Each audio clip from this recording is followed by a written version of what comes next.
what are some of the myths around metabolism, and what are some practical steps that people can do to start repairing their metabolism?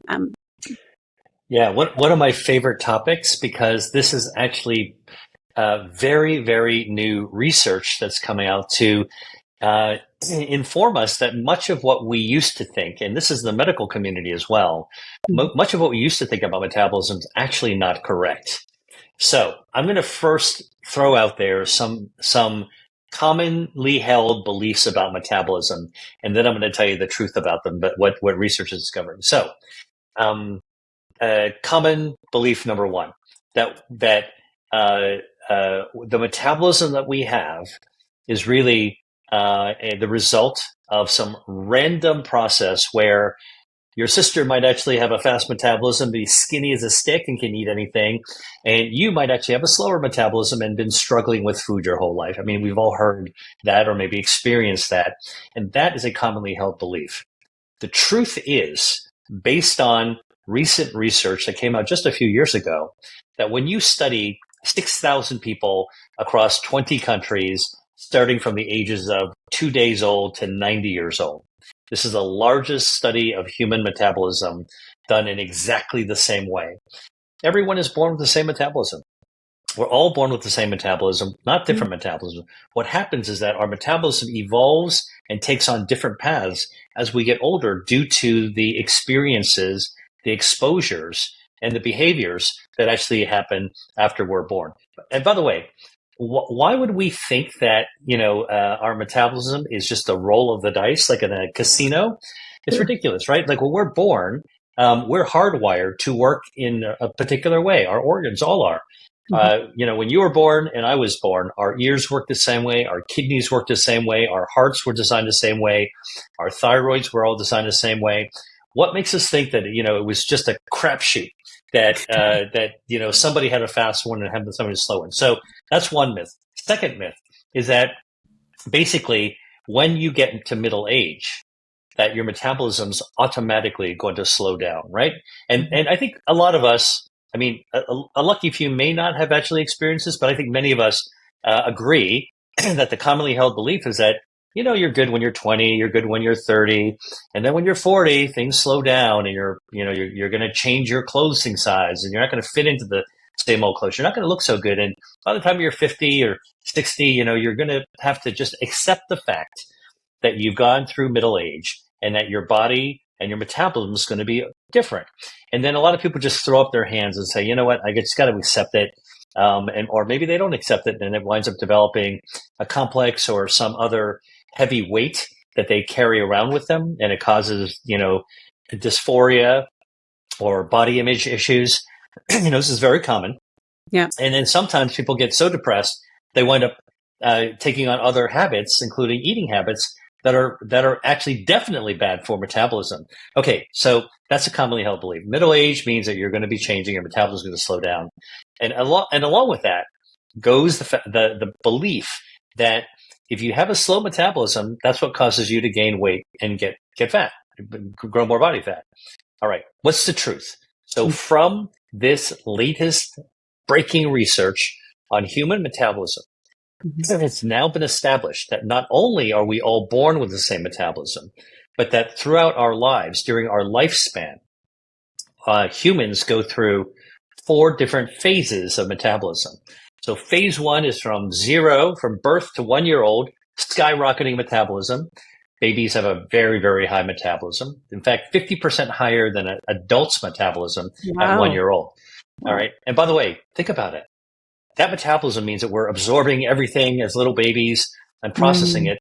Should we be exposing? Should we think about the wisdom of exposing them to microplastics coming from the teddy bears, from the binky, from the pacifier, from all the stuff that we surround them with? I mean, I throw that out there because this new research is making us reconsider what we're exposing our young people to, right? Like at the beginning of their life, which could influence their metabolism for the rest of their lives. Okay, now, so the second phase of metabolism is during adolescence. Just so we think that teenagers who are full of energy, eating 2 or 3 dinners, bouncing off the wall with energy, right? I mean, anybody who's had kids will recognize that, or if you have a niece or a nephew, like you go, oh my God, that person's metabolism must be going crazy. Actually, between the ages of 1 and 20, human metabolism is going down, down, down, down, down. From 1-year-olds high down to adult levels to 20 years old. Mm-hmm. And then from 20 years old to 60 years old, and this is the mic drop finding. Yeah, really. From 20-year-old to 60 years old, human metabolism is designed to be rock stable. It doesn't change. That's how we're hardwired. Hardwired. Yeah. That means 60 can be the new 20 if you want it to be. Like if you're like that's really that's how we are actually hardwired. And then from 60 to 90, we have about a 17% drop in metabolism. That means that by the time you're 90, you should still have be 17% of 60 or 20. All right. So human metabolism is actually hardwired to be very, very vigorous, hardwired. Now, I'm using the word hardwired because obviously what actually happens is something different, right? I mean, we do see people with very different metabolisms. We do see people struggling with their weight and their food and their energy levels, right? So what's actually really happening? Well, if I told you that the truth about human metabolism is that we are born with a hardwired program like the operating system of a laptop, okay? That's hardwiring, right? That's how our hearts work, our kidneys work, our brains are supposed to work that way as well. What happens over life? So let's say, Claudia, you and I buy the same model of laptop. You go to your computer store. I go to mine. We buy the same model. We plug it in and we boot it up. We charge it and boot it up. All right. Operating system out of the box is exactly the same. That's like our metabolism when we're born. Now, let's say that you are this absolutely meticulous caretaker of your technology, because you have a background in the tech field, so you know what it can do. So you shut down your laptop. You make sure that there's no viruses you download. You keep it in a warm place. You never drop it. You always have okay. I'm a busy guy. I'm less careful. I'm in a rush a lot, so I occasionally spill coffee on mine. I just wipe it up and I do with it. I download all kinds of stuff because I'm a researcher, so I'm downloading everything. Viruses are accumulating, and I drop my computer every now and then, and I sometimes leave it in a hot car. All right. Now, what happens is that the operating system of your computer is going to maintain its really healthy system, whereas mine is going to start going off the rails. Okay. And that's what happens to our metabolism. We all start the same way, but depending on what we're exposed to, how we are treated, how we treat ourselves, that can lead to radically different paths. Now, during middle age, all right, the 40s and 50s and 60s, this is actually where not only does the cumulative effect of our life experiences alter our metabolism, all right, but hormonal changes that naturally occur during that period of time, lower estrogen, lower testosterone, by the way, the andropause gets underplayed compared to the very important topic of menopause or perimenopause. But I think both men and women actually experience changes. Those changes can affect our brain. Those changes can affect our energy level. Those changes can add on to everything else. So rather than pin the tail on the donkey of just the hormones, what I would say is that it's the cumulative life experiences and behaviors that can actually affect our metabolism by the time we're middle-aged. By the way, one last thing about middle age. Look, I'm sure you were the same as me. You know, when we're teenagers and we're 20, like we're at the gym, we're working out, we're looking good. Like, you know, physique is an important thing and fitness is an important thing. Then you get towards middle age, right? Life changes because you got more worries, more concerns. You're concerned about your kids. You're concerned about your economy. You're concerned about your job and your boss. You're concerned about, you know, your parents. You're concerned about the war. You're concerned about all kinds of other things. Stress can actually affect our metabolism as well, not only for our mental health and mental wellness, which is so important, but also affects our physiology and is another force that can slowly derail that hardwired programming, so that when we actually start to veer from the pattern of regular physical activity, eating healthy, managing stress, and by the way, when you're stressed, you're not sleeping very well, and sleep is very important for metabolism, we start to kind of get off the beaten track and into sort of the uncharted paths of broken metabolism. And this is actually what's happening. But I wanted to make this distinction between what we're discovering about how metabolism is hardwired and designed to work versus what actually happens. And because that's the fact, the good news is that we can actually take actions to be able to get back onto the rails, so to speak. Hey there, I've got something important to share with you, and that is my guide to the 3 healthy foods that you might want to avoid if you're looking for longevity. Many products that are marketed as nutritious can actually undermine your health. And if you want to find out more about these sneaky ingredients and how to make better choices, then just click on the link below the video for all the details. It's very important to know what's really in your food, and this resource that I'm giving you gives you a head start. Get it right now for free in the description below, or you can access the guide by scanning the QR code on the screen with your smartphone. Now, let's jump back into the video. Today, correct me if I'm wrong, but about half the population has some form of it. Maybe even more, because it's really metabolic syndrome. So we're talking about up to 70% or more of the population, depending on what age category you're talking about, have unstable metabolisms. 70%? Yeah. Now, I'm telling you, I wrote about in my second book, Eat to Beat Your Diet, that the thing about metabolism that gets so misunderstood, and this is really important for longevity, is that when we are born, all humans come out of the box, all right, with the same metabolic operating system, just like a laptop that comes out of a box. You buy your laptop, I buy my laptop, plug them in, start them up. The operating system is exactly the same.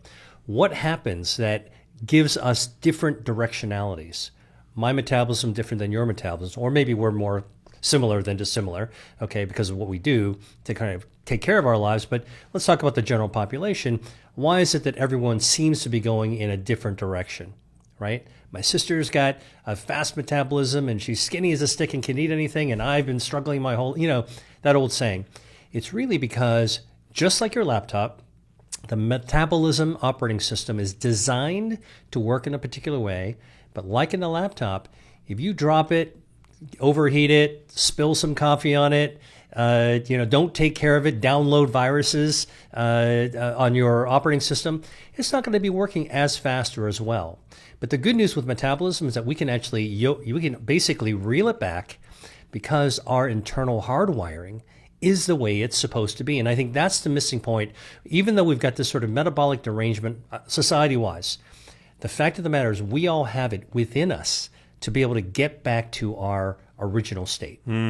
It's so true, yeah. I mean, when I love buying a new laptop because it's like it seems to work just as Apple has intended it to. It's super fast. The desktop is totally clean. But then inevitably, 2-3 years down the road, the desktop is all cluttered. It's not working as fast as it used to. And that's probably due to user error. That's not due to some error within the hardware. Right. No. And it's the same deal with our metabolism. And again, this is part of the focus on the present as you're getting to the horizon, right? So just like on your computer, your laptop, you want to do some operating system software hygiene. Every now and then you got to do a virus scan, and you got to reboot something. You might need to reload a few things. Same deal with our metabolism. We need to actually every now and then just take stock of it. Look, people are busy. We got, those of us who have busy lives, we got other things to think about than to focus all the time on our health. And this is true, for people who are biohackers and things like that. I mean, look, listen, if you got the time to do it, awesome, more power to you to be able to focus on things. But most people are really busy just with the daily activities of what they're trying to do, okay? What I'm saying for metabolism and getting back to basics, which is what we were talking about before the podcast started, how do we get back to basics? Give yourself some metabolic reset, a little hygiene every now and then. That is one of the first and best steps to get towards longevity. If you feel full, you're less likely to overeat, right? I mean, it just doesn't feel good to stuff yourself to the gills. All right, so what are some foods that you can eat that actually make you feel full, and how do you eat them so you can kind of get to that better desired state? Well, first of all, foods that have a lot of dietary fiber, like chickpeas, legumes, lentils, white beans. I mean, you ever have like a bean taco? All right, like one bean taco will make you eat less dinner later on, right? For lunch, they'll make you eat less dinner later on. And that's because beans with all that dietary fiber actually have a satiety effect, not only on your gut, but also in your brain. And that's a good thing. And that dietary fiber, by the way, has a fringe benefit, a big one, which is that dietary fiber feeds our gut microbiome. And that gut microbiome turns out to be much more important than we thought for longevity. Okay, and this is an area that I'm super fascinated by because here we are talking about gut health and anti-inflammation and autoimmune diseases and all the current discussion around gut health.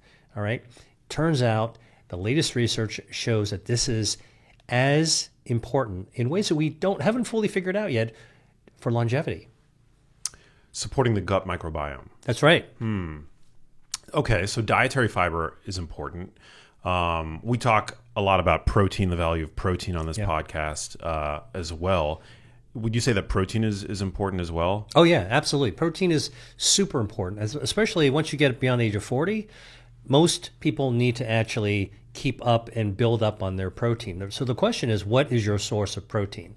Now, I'm somebody who believes that having a balanced diet, more of an omnivore type of diet, you're capable and willing to, you're opening your mind to eat anything that's good for you. And by the way, preference is also really important. You want to eat the things that are good for you that you actually enjoy eating. Like that's the alignment you're really looking for. Listen, you want to live long and live well. You want to do the things that you want to do. You don't want to actually feel like you're in a box or a cage, right? And so this is why the choice of protein becomes important.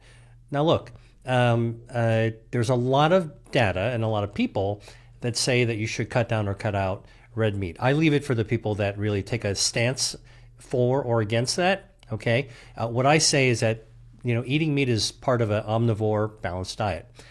You can have red meat, but you can also have poultry. You can also have fish. All right, and if you want to go into the plant realm, you've got all these legumes and you've got plant-based proteins. They're all good as well. Interestingly, there was a study on longevity that looked at different dietary patterns to figure out what are the patterns that seem to lead to better brain health. Okay, so less dementia. And it turns out, and they studied people who ate a lot of carbs. They studied people that ate a lot of junk food and a lot of specific protein. They studied vegetarians, and they studied people with a balanced diet. And it turns out the people who wound up having the best cognition, brain health, in the long run were the people that had a balanced diet, better than the vegetarians. Okay, now we don't understand the whole aspect of it, but it just goes to show you, if you take a religious style side about your foods, you might actually be missing out on something that science is still in the process of figuring out. Balanced diet is actually there, and protein is one of those critical macros that we have a lot of choices to actually get from. So that's what I actually think about protein. Yeah, I think about it, less in terms of balance and more in terms of dietary diversity. Like it's really important to incorporate different sources of protein because, if all you're doing is eating red meat, then you're missing out on the abundance of omega-3 fatty acids in fatty fish, for example. So for me, I feel like based on what I understand about the literature, there's value in, it's a way of hedging your bets at the very least. Like you're incorporating all of these different varied micronutrients that are found in different protein sources. Right. No, that's completely true. And this is not so much of an argument to be a carnivore, but what you're pointing out is incredibly important. There are things that you can get in meats that you don't get as well from legumes. For example, iron, like at a high level, because it comes from blood, which is what you get in meat. That's really important. Omega-3s, you're not going to be getting a lot of those. Even in the animals that eat plants, you're not going to get as much as you get in fish, And so I think that, as a researcher, I follow the bouncing ball of where the evidence comes from. And it turns out that while it's absolutely true, eating a primarily plant-based diet is a generally better way to go. So far, all the evidence from longevity perspective says that eating more diversity is actually going to support your long life. Hey there, are you ready to use food to improve your health? I do cover a lot in my YouTube videos, but there's only so much time to dive deep into how to use food as medicine. That's why I created my Eat to Beat Disease course. In my course, I walk you through how to use everyday foods that you can find in your grocery store to boost your body's health defenses. This is all based on my research, and everything is rooted in science. And I've made it super easy to follow with practical everyday tips. Whether you're trying to prevent disease or just want to optimize your health for longevity, my Eat to Beat Disease course gives you all the tools to make it real and to help you get lasting changes that will help you live longer and live better. To learn more, click the link below or scan the QR code on the screen. I can't wait to get started together in my course. Now, back to the video. Oatmeal is an oatmeal. You could buy rolled oats, in a canister, and that's all there is to it. Please look at the ingredient label, which is what I do now. Now that I've made these research discoveries, I'm eating oatmeal every now and then. Not every single day, but Sure. Like if I had a choice, I'm going to make my own with just water. I still don't put dairy in it. And then, I'll take some dried fruits because I know there's other bioactives, dried cranberries to get the elagitannins and anthocyanins. I'll get all that stuff, or crushed nuts. Right. You get some dietary fiber, get some healthy monounsaturated fatty acids, good for my cholesterol. I'm trying to think about, this whole idea of how do you start your day? Back to the question you asked. How can one start one's day in the healthiest way possible? For me, cup of coffee. I don't adulterate it. I know what's in it. It's got chlorogenic acid. It's good for so many aspects of health and longevity. It adds to my quality of life. So that's part of my health span and lifespan. Coffee, by the way, slows down the rate of cellular aging as well. So that's been studied in people. Phenomenal. I don't think too much about it. I just get my cup of joe. But you have it. You enjoy it. But I enjoy it. Okay. And that's at the end of the day, the most important thing.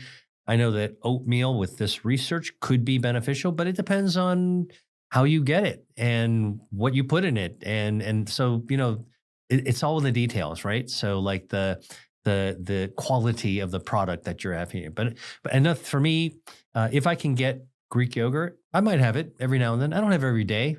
Other than the coffee, there's probably no single thing that I do every single day because I love diversity. And, like in my books, I've written about 200 or 300 foods. I love to choose from them. It's kind of like I feel like I'm the kid in the candy shop of health every single day.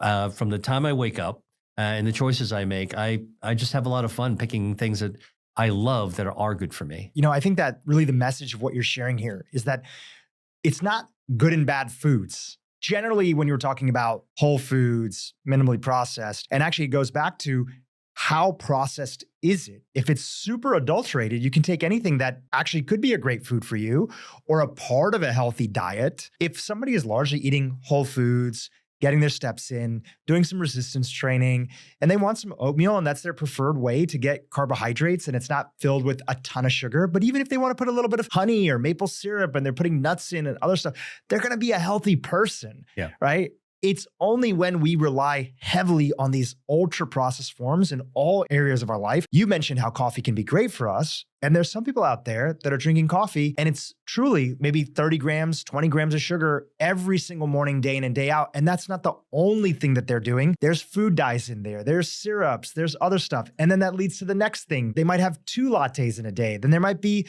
a lot of processed foods in the diet. So it's really about how we approach these things. That's what I'm hearing from you. Well, and you're right.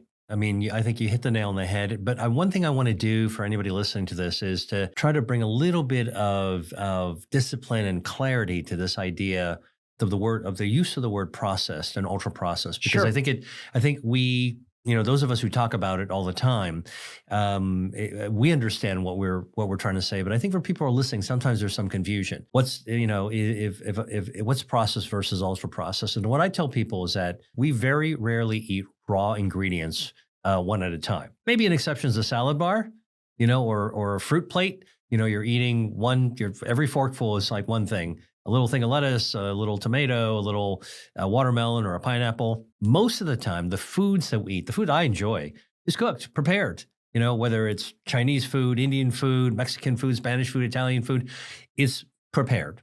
And that means that you're taking raw ingredients and doing something with it, which is processing it. So you ever see how they make homemade pasta?